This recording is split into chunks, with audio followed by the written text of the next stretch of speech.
Hello students, welcome to my channel study with Didi. आज के इस वीडियो में हम लोग पढ़ने वाले हैं क्लास 10th की पोएम डस्ट ऑफ स्नो के 15 इम्पॉर्टेंट MCQs, है ना। जैसा कि आपको पता है कि जो हमारी जो पोएम है dust of snow which was written by Robert Frost, ये एक बहुत ही फेमस अमेरिकन पोएट थे रॉबर्ट फ्रॉस्ट, है ना। और इसमें उन्होंने हमको क्या किए हैं, डस्ट ऑफ स्नो, ठीक है, एक स्टोरी बताया है कि जब हमारे जो पोएट हैं कहीं से जा रहे होते हैं तो क्या होता है, एक हेमलॉक ट्री के नीचे से वो गुजर रहे होते हैं और उस हेमलॉक ट्री में एक क्रो बैठा होता है और वो क्या कर देता है, हिलने से वहाँ पे जो स्नो जमी होती है हेमलॉक ट्री में वो किसके ऊपर गिर जाती है, हमारे पोएट के ऊपर।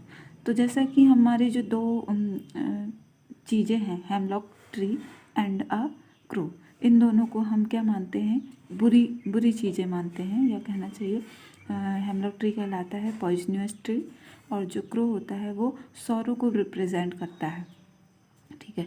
तो ये जो पोएम है, यदि आपने अच्छे से नहीं पढ़ा है तो आप प्लीज़ मेरे वीडियो को पे सर्च करके देख सकते हैं। मैंने बहुत ही अच्छा एक वीडियो बनाया है, डस्ट ऑफ स्नो का एक्सप्लेनेशन उसमें बताया है और उसी के साथ साथ मैंने उसमें जो लिटरेरी डिवाइस यूज़ हुई है वो भी बताया है। तो आज हम इस वीडियो में पढ़ने वाले हैं उसके 15 इम्पोर्टेंट MCQs, ठीक है। तो स्टार्ट करते हैं। The poet of the poem dust of snow, क्या कह रहा है क्वेश्चन कि डस्ट ऑफ स्नो जो पोएम है उसके पोएट कौन है।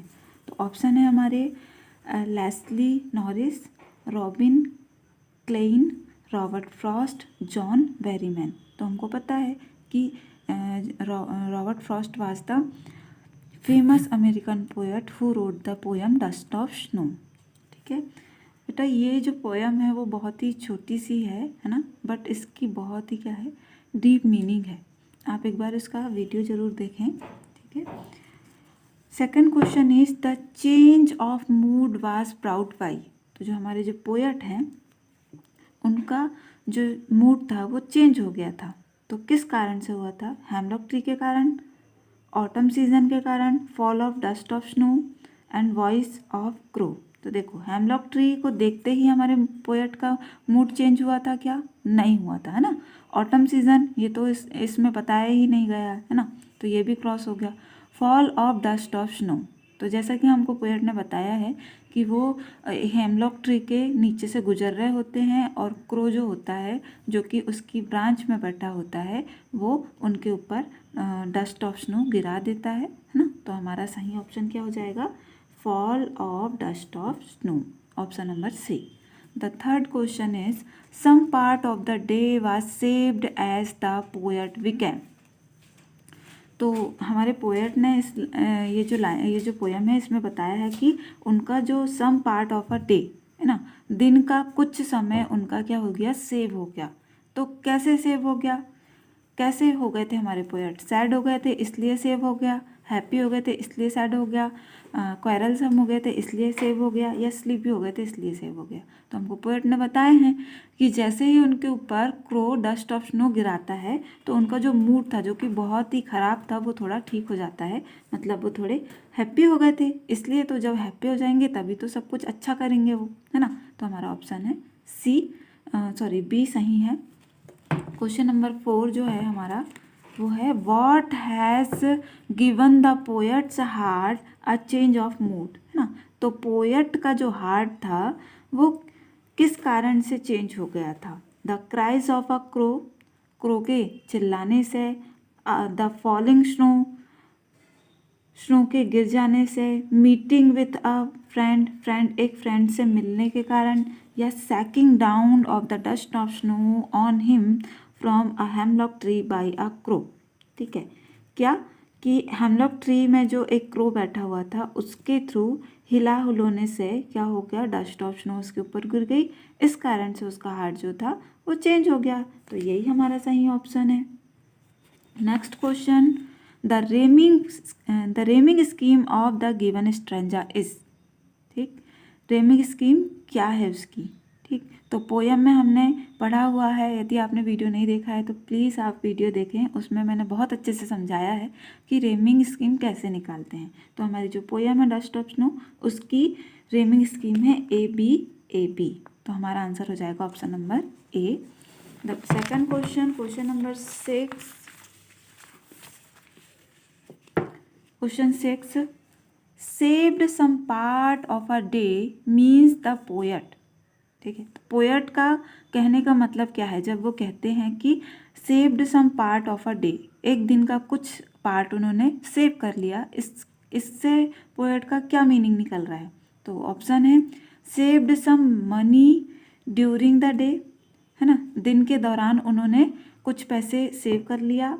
Divided the day into different parts, उन्होंने दिन को 2 डिफरेंट पार्ट्स में डिवाइड कर दिया।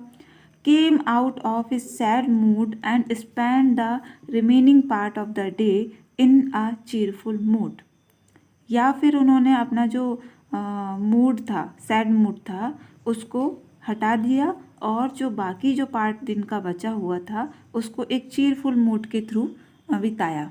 ठीक, अगला है did nothing during the remaining part of the day, या फिर जो बाकी जो दिन बचा हुआ था उनके पास, उसमें उन्होंने कुछ नहीं किया, है ना।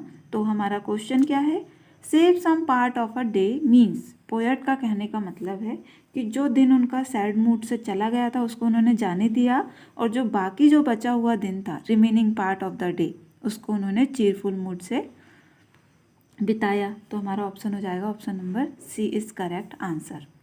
Question number 7, this line shows that the poet, मतलब कि जो पोएम की लाइनें हैं वो क्या शो कर रही हैं, पोएट कैसा है। लव्ड नेचर, पोएट के लव्ड नेचर को शो कर रही हैं। डिसलाइक्ड नेचर, नेचर को पसंद नहीं करता, ये शो कर रही हैं। लाइक द क्रो, क्रो को लाइक करता है, ये शो कर रही हैं। या हेटेड स्नो, या फिर बर्फ को हेट करता है पोएट, ये शो कर रही है। तो क्या होगा इसका आंसर, लव्ड नेचर, क्योंकि हेमलॉक ट्री क्या है, नेचर से बिलोंग करता है, और क्रो जो है this is also a creature of nature. तो इन्हीं दोनों के बारे में बात कर रहा है पोएट, मतलब क्या है कि वो हमारे नेचर जो है उससे लव करता है, मतलब हमारा ऑप्शन A करेक्ट हो जाएगा। Question number 8, the poet was quite blank before this incident, कौन से इंसिडेंट, ये जो इंसिडेंट हुआ था उनके साथ कि क्रो ने जो है हेमलॉक ट्री से उनके ऊपर डस्ट ऑफ स्नो गिरा दिया था, उसके पहले हमारे जो पोएट थे उनका मूड कैसा था।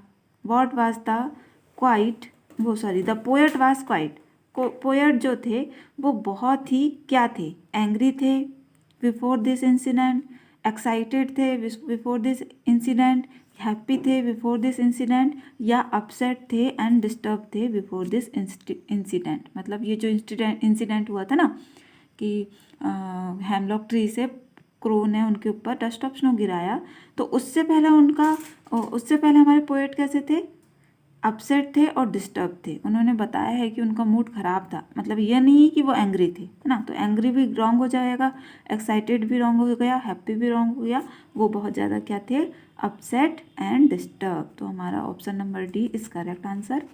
Next question is, a crow is considered blank creature, जो क्रो है वो कैसा क्रिएचर माना जाता है, लकी माना जाता है, ऑस्पिशियस मतलब शुभ माना जाता है, इनऑस्पिशियस मतलब अशुभ माना जाता है, या none.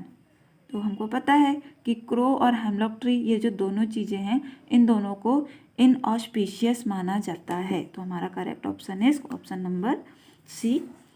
Next question number 10, the word me refers to in the poem, me किसको रेफर कर रहा है, तो ऑब्वियसली पोएट को ही रेफर करेगा, बट हमको पोएट का नेम भी तो पता होना चाहिए, है ना। तो ऑप्शन है Leslie Norris, Robert Frost, Walt Whitman और कैरोलाइन वेल्स। तो हमारा correct option is Robert Frost. Question number 11, the crow and hemlock represent, crow जो है कौआ एंड हेमलॉक मतलब धतूरे का पेड़, ये क्या रिप्रेजेंट करते हैं, जॉय खुशी, सॉरो दुख, ओनली वर्ड एंड ट्री, या सिर्फ एक पक्षी और एक ट्री है, या गुडनेस, अच्छाई? तो हमको पता है, पोयम में बताया गया है कि हेमलॉक ट्री और जो क्रो है ये दोनों क्या हैं? इनऑस्पिशियस। तो इनऑस्पिशियस मतलब अशुभ। तो अशुभ चीज़ें कब होती है? जब अशुभ चीज़ों से हम क्या हो जाते हैं? दुखी हो जाते हैं। तो दुखी से मीनिंग किस चीज़ की बिलोंग कर रही है? सॉरो। तो sorrow is our correct answer. Question number 12, the crow was sitting on. जो क्रो था वो कहाँ बैठा था? अ वॉल, दीवार में बैठा था। टॉप ऑफ अ हिल, हिल पर बैठा था, टॉप पे। ब्रांच ऑफ हेमलॉक ट्री के ब्रांच पर बैठा था। Top of the a house, या घर के टॉप पे बैठा था।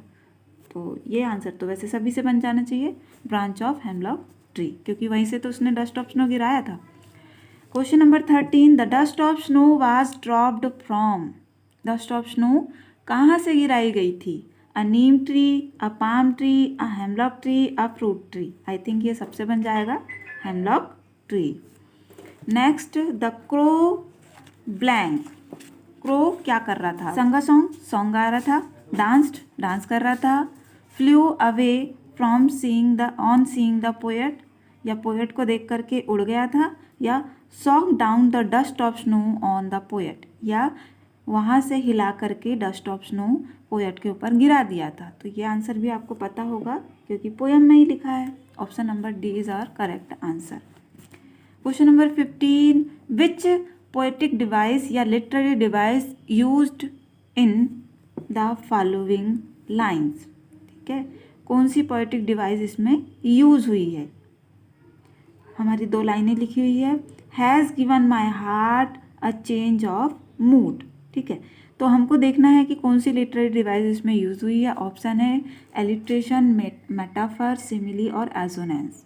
ठीक है, तो यदि आपको नहीं पता होगा लिटरेरी डिवाइस क्या होता है तो आप मुझे कमेंट बॉक्स में ज़रूर कमेंट करें कि लिटरेरी डिवाइस का एक वीडियो बनाएं, तो मैं उसके लिए बना दूंगी। पर अभी यहाँ पे बता देती हूँ कि यहाँ पे क्या है, एलिट्रेशन। एलिट्रेशन जो लिटरेरी डिवाइस है उसका यूज हुआ है। अब कैसे, देखिए, repetition of consonant sound is called alliteration. जैसे कि हमारी फर्स्ट लाइन है, has given my heart. Has में एच है, हार्ट में भी एच है, तो ये क्या है? एच एच कंसोनेंट साउंड, और ये क्या हो रहे हैं? रिपीट हो रहे हैं। Repetition of consonant sound is called alliteration. That's why यहाँ पे लिटरेरी डिवाइस एलिट्रेशन का यूज़ हुआ है। इस प्रकार से हमारे 15 MCQs कंप्लीट होते हैं। I think you like my video. Thank you for watching my video.